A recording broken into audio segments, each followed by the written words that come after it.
Hey guys, welcome back to Storytime. I hope you're here and that you'll stick around for the entire chapter. No cutting out early, alright? If you remember right, Colton and his brother Danny were out fishing and the Nazi U-ship pulled them under and caused Danny's boat to sink. And Colton got Danny pulled into his boat and they are headed back to shore. It's getting dark and we're going to find out how things transpire from this point forward, starting with chapter 2. Mama was waiting for us on the beach, something she always did whenever we went fishing, though we were hours late this time. I saw a lantern first, and then her, standing right where she knew we would put to shore. She had her jeans rolled up and a flannel shirt on, but nothing else. Not even a hat, and she waded out to take hold of the bow before we even made it all the way in. Her tanned face looked white in the glow of the lantern. "What happened?" she said as she grabbed Danny's arm and felt his pulse. She didn't wait for me to answer before she lifted him half out of the boat and then told me to take his legs and help her get him on the sand. I was crying too hard to answer. I knew Danny needed help, but I wanted Mama to take me in her arms and hug me and tell me everything was going to be okay and not to worry. But instead, she said, "You can't cry right now, Colton. You need to quickly tell me what happened and then run up to town to get help. Danny needs you to be strong for a few more minutes." I swallowed hard and managed to say, "Yes, Mama." And then I blurted out that there was a German U-boat and it sank Danny's boat and I lost sight of Danny and he went under and I didn't know for how long. And I was so scared, but I found him and it took me forever to get back to the island and I kept him as warm as I could. And Mama stopped me. She was all business. "That's enough for now, Colton. Run as fast as you can and get help. Go get Dr. Evans and then Officer Winslow." I took off running as hard as I could, my feet digging into the sand and feeling like lead. I was so out of breath when I got to Dr. Evans that he tried to make me lie down, but I waved him off. "It's my brother. We need help." I started to explain what happened, but I probably didn't make much sense. Dr. Evans grabbed his black medical bag and told me I could tell him the rest later, but right now I had to go get the one policeman on the island, Officer Winslow. Then he took off for the beach, moving a lot faster than I thought a man as heavy as him could. Mama was still holding Danny in her lap when Officer Winslow and I got there, using her body to keep him as warm as she could. The damp tarp pulled over both of them. Dr. Evans was checking Danny for broken bones. "There's a head injury, but that's about all I know right now," he said. "We need to get him up to the clinic right away and warm him up from this hypothermia." We used the tarp for a stretcher to carry him up to the clinic, each one of us lifting a corner, me struggling the hardest because I was the smallest. Mama filled them in from what little I told her, but she was calm enough that at least they could understand what she was saying. I was still panting too hard to add anything more until a lot later. After we got Danny to the clinic, cleaned up, out of his wet clothes and under warm blankets with an IV line in his arm for fluids, I did my best to tell them the whole story while Dr. Evans checked Danny again for any broken bones he might have missed. Listened to his breathing with a stethoscope, and he checked for his vital signs. Finally, when I finished, Mama hugged me. "You were mighty brave out there, Colton," she said, and then she turned her attention back to Danny. "We all did, even though there was nothing anybody could do except wait for him to wake up." "Is he in a coma, Dr. Evans?" Mama asked. I swallowed hard at the thought. "It's too early to say, Miss Graham," Dr. Evans replied. "Well, if it isn't a coma, then what is it?" Mama asked. I could hear the steel in her voice, but I also realized Mama must be scared too. She was trying not to let it show. I don't know for sure, Dr. Evans said.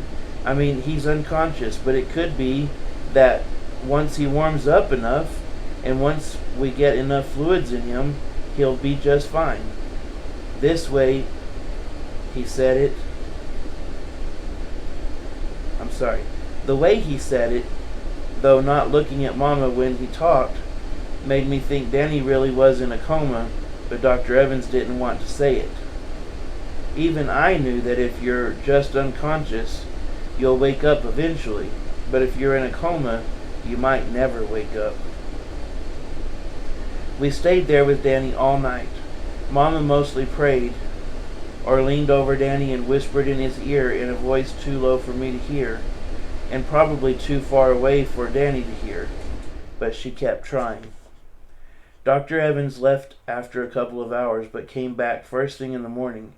He was the only doctor on the island, and always had a lot of folks to see. He came into Danny's room first, though. There wasn't any change. I don't think it's a good idea to try to move him to the mainland just yet, he said. Officer Winslow had come back, too, and he chimed in that with a U-boat out there, nobody was too keen on the idea of launching a boat across the Sound to take Danny anywhere anyway. Mama didn't say anything. She hadn't slept and had really dark circles around her eyes. Miss Thorson, the nurse, brought Mama some coffee, and we sat in silence while she drank it. And we waited 1 day, 2 days, a week. I slept in 2 chairs pulled together next to Danny's bed, and only ever left to go to the bathroom. I tried to sleep anyway, except whenever I closed my eyes, I kept hearing that roar behind us and seeing that swell come up under us, and Danny disappearing, and those German U-boat sailors standing on their deck cutting loose Danny's boat and smoking their cigarettes and looking back at me like none of it mattered, like Danny and I were nothing to them, not even real people. I woke up sweating even though it was cold in the clinic. The winter wind was picking up outside, and loud surf half a mile away sounding like it was hitting up against the other side of the wall. Mama was there as much as she could be, sitting with Danny and me, but with her 2 jobs she kept having to leave. After the first few days of Danny being in the coma, eventually Dr. Evans started calling it that. She got on me that I had to go to school, but I wouldn't do it. I felt like what had happened to him was my fault somehow. And with money already tight, now it was going to be even tighter. No money from Danny's fishing, no money from him going into the Navy. Instead, his being in the hospital was just going to mean more bills. I told Mama I thought I should drop out of school and see about getting a job on one of the travelers that operated on the island,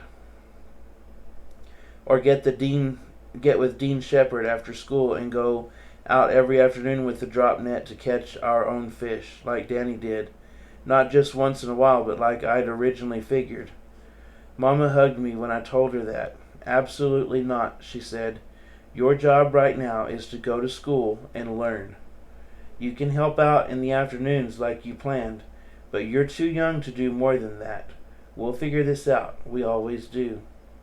I really didn't see how we'd be okay this time.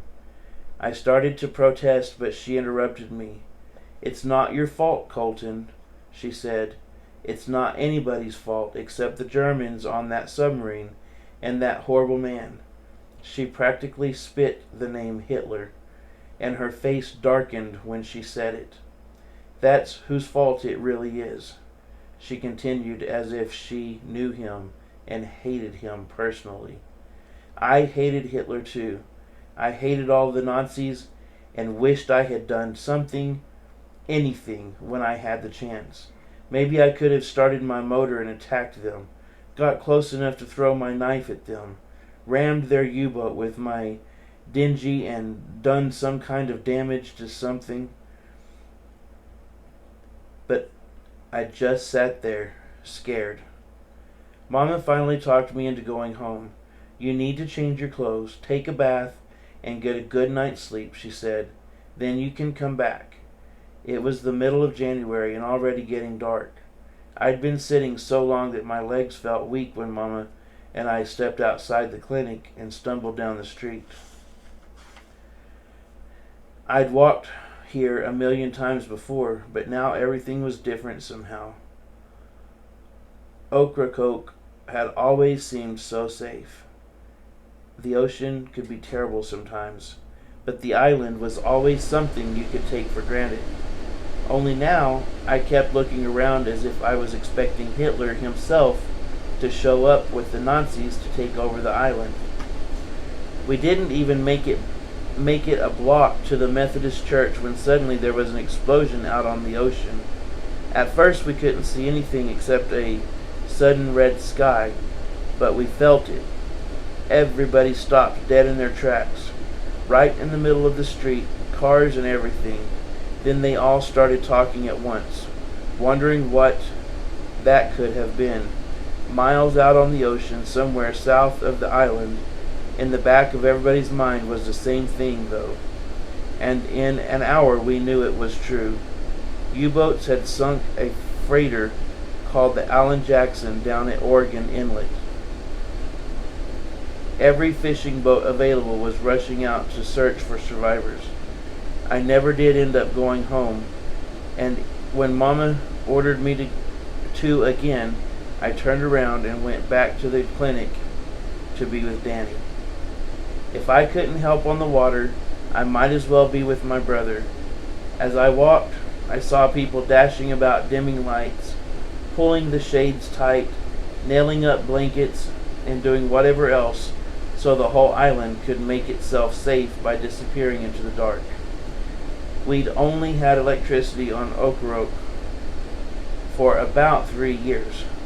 Goats on the island had long ago eaten up just about all the vegetation, so there was nothing to block anybody lurking out on the ocean from seeing every lit up house and building and car and boat and dock and barn at night.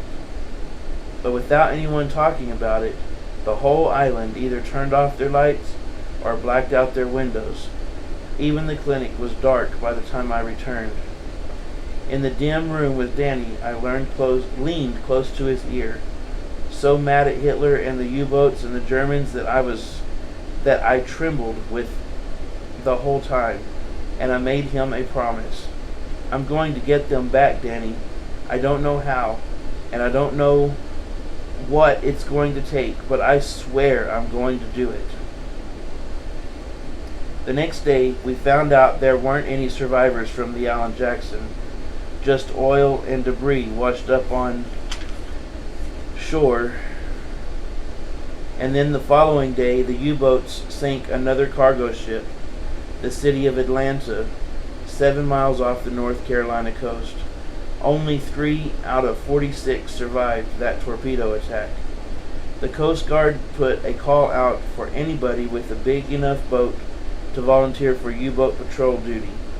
Everybody agreed it was crazy since no fishing boat had any sort of gun on it, and no shark rifle would do damage to a submarine, but they figured we had to do something while we waited for the Navy to send help. Maybe if a fishing boat spotted a sub and radioed any cargo ships in the area to warn them, they could take evasive action, change course, do something to save themselves. And I kind of understood why folks might want to help, even if it was crazy. Because as scared as I was about the Germans attacking us, I was also mad. Mad that they were invading, and mad about what they'd done to Danny. So once I heard about the call, I finally left Danny and went down to the docks to see Mr. Jenkins, an old friend of Dad's, who I knew had the biggest shrimp trawler on Ocracoke. I figured he had to be going out to look for subs, and I was determined to get him to take me with him. He took one look at me when I asked, and just shook his head. Son, your mama needs you here, and your brother needs you here. And if I let you go out on my boat, the ghost of your dad would come down and put a haunt on me, sure as anything. We were in a small tin shed that Mr. Jenkins used for an office and for storing stuff, or just to hang out when he didn't want to go home, which was a lot of the time because his wife took in stray cats, and Mr. Jenkins hated cats and said the whole house smelled of cat business and he couldn't stand it. So he sat in his little shed when he wasn't out on the water, and he smoked a pipe like Dad used to do, and ate cheese and sardines from a can on saltine crackers with mustard, and washed it down with warm beer. He offered me some, the crackers and all, but not the beer, and my stomach rumbled since I had hardly eaten all week because I'd been so worried about Danny. I sat on a barrel next to Mr. Jenkins and wolfed down a whole pack of crackers piled high with cheese and sardines, though I said, "No, thank you," to the mustard. "You know, Colton," Mr. Jenkins said after a long silence, broken only by the sounds of us eating and the occasional boat leaving the docks, "there's going to be a lot of our boys going out on patrols and not coming back. Brave or foolish, or both. They're heading out there thinking they're going to sink 'em, a U-boat with a pea shooter, 'cept it ain't going to be happening that way." "But you're going, aren't you?" I asked, sure that Mr. Jenkins was. Dad told me Mr. Jenkins had been a soldier in the Great War, and he'd been in trenches in France that got poison gas exploded on them, which was why he had a gaspy way of breathing all the time. Mr. Jenkins shrugged. "You do what you gotta do. I got a big enough boat. Maybe it'll scare 'em away. Meanwhile, you're needed on land. I sure am sorry about your brother. I've been praying for him to get better, and I have faith he will. Just going to take some time is all." I wanted to believe him, but now that another week had passed and Danny was still in a coma, I was starting to lose hope.